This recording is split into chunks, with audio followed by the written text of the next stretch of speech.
अस्सलाम वालेकुम स्टूडेंट्स। आज के लेक्चर में जो हमारा टॉपिक है वो है tension and acceleration in a string. ठीक है, हमारे पास एक जो है वो मैथ है स्ट्रिंग के साथ बंधा हुआ है, उसका हम लोगों ने क्या करना है, उसकी टेंशन और एक्सेलरेशन को फाइंड करना है।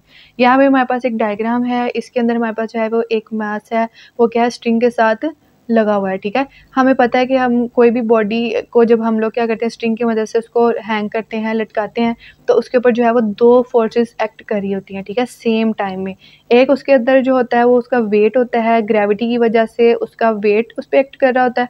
दूसरी फोर्स होती है उसके ऊपर, स्ट्रिंग की वजह से उसके ऊपर टेंशन की फोर्स होती है। ठीक है, एक बॉडी पे एट अ टाइम जो है वो दो फोर्सेस एक्ट कर रही होती हैं। यहाँ पे हम जानते हैं जो हमारे पास जो वेट है वो क्या है, W=mg। एक हमारे पास फोर्स क्या थी, वेट था, और वेट हमारे पास हमें पता है कि वो क्या होता है, mg के इक्वल होता है। हमें पता है कि अगर हमारे पास जो है वो वेट और टेंशन दोनों, हमारे पास ये दोनों फोर्सेस क्या होंगी, अगर दोनों फोर्सेस बराबर होंगी तो इसका ये मतलब है कि जो हमारे पास मास है वो क्या है, रेस्ट की हालत में है। ठीक है,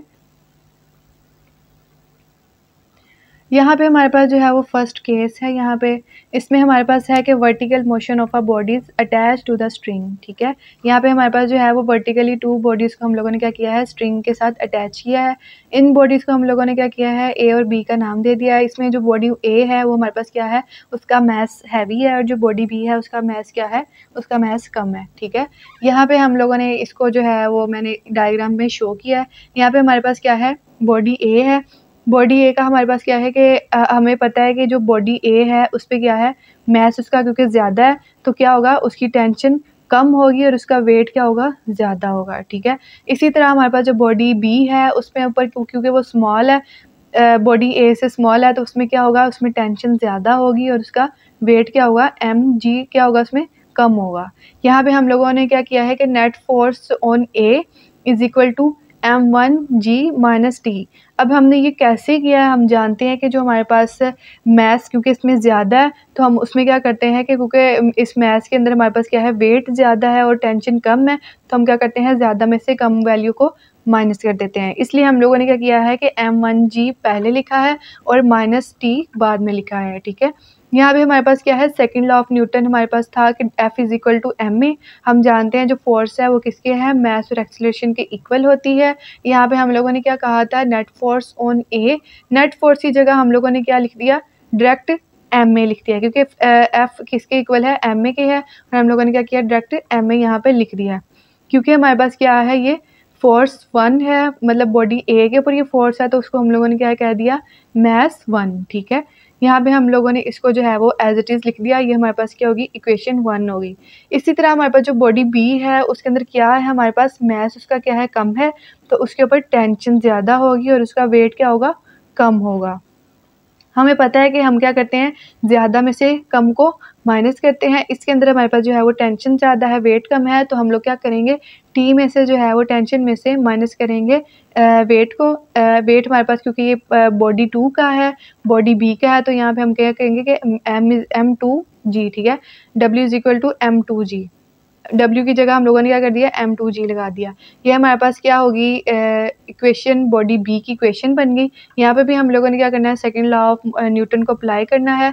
F=ma होता है, तो हम लोगों ने क्या किया है कि इसकी जगह, फोर्स की जगह, नेट फोर्स की जगह हम लोगों ने डायरेक्ट क्या किया, ma लिख दिया। यहाँ पे m2a इसलिए लिखा है क्योंकि हमारे पास ये क्या है, बॉडी सेकंड बॉडी है। ठीक है, हमारे पास यहाँ पे हम लोगों ने क्या करना है, हमारे पास क्या होगी, दो इक्वेशंस आ गई। अब हम इन इक्वेशन की मदद से जो है वो इजीली एक्सेलरेशन और टेंशन को फाइंड कर सकते हैं। सबसे पहले हम क्या करेंगे, यहाँ पे एक्सेलरेशन को फाइंड करेंगे।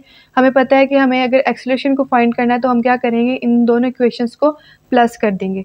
प्लस हम कैसे करेंगे, जो हमारे पास लेफ़्ट साइड की दोनों वैल्यूज़ हैं उसको क्या करेंगे, लेफ़्ट साइड के साथ प्लस करेंगे, और जो हमारे पास राइट साइड की वैल्यूज़ हैं उसको क्या करेंगे, राइट साइड में प्लस कर देंगे। यहाँ पे हम लोगों ने सिंपली जो है वो सारी वैल्यूज़ को पुट कर दिया। हमें पता है कि जो माइनस टेंशन है और जो प्लस टेंशन है, क्योंकि प्लस माइनस है तो यहाँ आपस में कटिंग हो गए, बाकी जो है वो एज इट इज़ सेम जो है वो नीचे वैसे ही आ गया। अब हमें पता है कि इन दोनों में क्या है कि एक्सेलरेशन कॉमन है, तो हम लोगों ने क्या किया है, ए को बाहर कॉमन ले लिया, बाकी m1 + m2 अंदर वैसे ही आ गया। इसी तरह हमारे पास इन दोनों में क्या है, जी कॉमन है, हम लोगों ने जी कॉमन ले लिया, बाकी एज इट इज़ वैसे ही आ गया।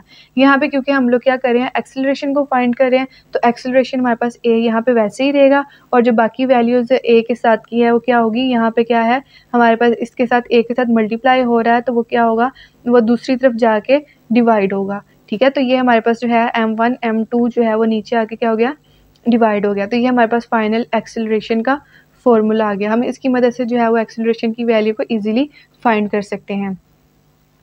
नेक्स्ट हमारे पास जो है हम लोगों ने टेंशन को फाइंड करना है। टेंशन को फाइंड करने के लिए हम क्या करेंगे, जो हमारे पास इक्वेशन 1 और इक्वेशन 2 थी, हम इसको क्या करेंगे, दोनों को डिवाइड कर देंगे। हम क्या करेंगे, जो लेफ्ट साइड की वैल्यूज़ है उनको लेफ्ट के साथ डिवाइड करेंगे, जो राइट की वैल्यूज़ है उसको राइट के साथ डिवाइड कर देंगे। यहाँ पे हमारे पास क्या है, एक्सेलरेशन दोनों सेम है, तो ये क्या हो जाएगा, कट जाएंगे ऊपर नीचे। ठीक है, बाकी एज इट इज़ सारी वैल्यू हमारे पास यहाँ पे सेम वैसे ही आ गई। ठीक है, यहाँ पे अब हमारे पास ये दोनों वैल्यूज़ आ गई कि आप आपस में क्या हो रही है, इसमें क्रॉस मल्टीप्लाई हो रही है। अब जो m1 है वो ऊपर जाके इस वैल्यूज़ के साथ मल्टीप्लाई होगा, और जो हमारे पास m2 है वो नीचे आके इस वैल्यू के साथ मल्टीप्लाई होगा। हम लोगों ने सिंपली जो है उसको नीचे लिख लिया है मल्टीप्लाई फॉर्म में। अब हम क्या करेंगे, इसको मल्टीप्लाई कर देंगे अंदर वाली वैल्यूज़ के साथ। m1 को t के साथ मल्टीप्लाई किया, तो यहाँ पे हमारे पास क्या आ गया, m1t आ गया। इसी तरह m1 को हम लोगों ने m2g के साथ मल्टीप्लाई किया, तो यहाँ पे हमारे पास क्या आ गया, m1 m2g आ गया। इसी तरह हम लोगों ने जो है वो सेम इसी को इसको मल्टीप्लाई किया इक्वेशन, ये इस राइट साइड की वैल्यूज़ को। अब हम क्या करेंगे कि ये हमारे पास क्या है, ये इसकी वैल्यूज़ आ गई। अब यहाँ पे जो है वो हमारे पास जो है वो वैल्यूज़ जो है वो नेगेटिव में है। ठीक है, नेगेटिव वैल्यू तो हमें पता है कि जो नेगेटिव वैल्यू है वो इज इक्वल के दूसरी साइड पे जाएंगी तो क्या होगी, पॉजिटिव में हो जाएगी। यहाँ पे हमारे पास जो है वो -m1 mg है, वो क्या होगा, दूसरी साइड पे जाएगा तो वो क्या होगा, पॉजिटिव में हो जाएगा। इसी तरह हम यहाँ पे हमारे पास -m2t है, ये दूसरी साइड पे जाएगा तो क्या होगा, पॉजिटिव में आ जाएगा। ठीक है, प्लस में हो जाएगा। अब यहाँ पे हमारे पास क्या है कि दोनों में t सेम है, हम लोगों ने t कॉमन ले लिया, बाकी जो है वो m1 m2 as it is वैसे ही आ गया। इसी तरह हमारे पास जो है वो इसके अंदर, क्योंकि ये दोनों वैल्यूज़ एक जैसी हैं, तो हम क्या कहेंगे इनको 2m1 m2g। ठीक है, दोनों सेम है तो उसको हम लोगों ने क्या कर दिया कि ये 2m1 m2g है। इसी तरह हम लोगों ने, क्योंकि यहाँ पे टेंशन फाइंड करनी थी, तो टेंशन हमारे पास इधर ही रहेगी, जो उसके साथ वैल्यू है वो क्या होगी, नीचे जाके इसके साथ डिवाइड हो जाएगी। तो ये हमारे पास फाइनल जो है वो टेंशन को फाइंड करने का हमारे पास फॉर्मूला निकला है। इसको हम लोग जो है वो ग्रेविटेशनल एक्सेलरेशन को फाइंड करने के लिए भी इस फॉर्मूले को हम यूज़ कर सकते हैं। तो ये था हमारा आज का लेक्चर। अगर आपको हमारी आज की वीडियो पसंद आई हो तो हमारी वीडियो को लाइक करें और हमारे चैनल को सब्सक्राइब करें, ताकि हमारी हर आने वाली इन्फॉर्मेटिव वीडियो आप तक पहुँचती रहे। अल्लाह हाफिज़।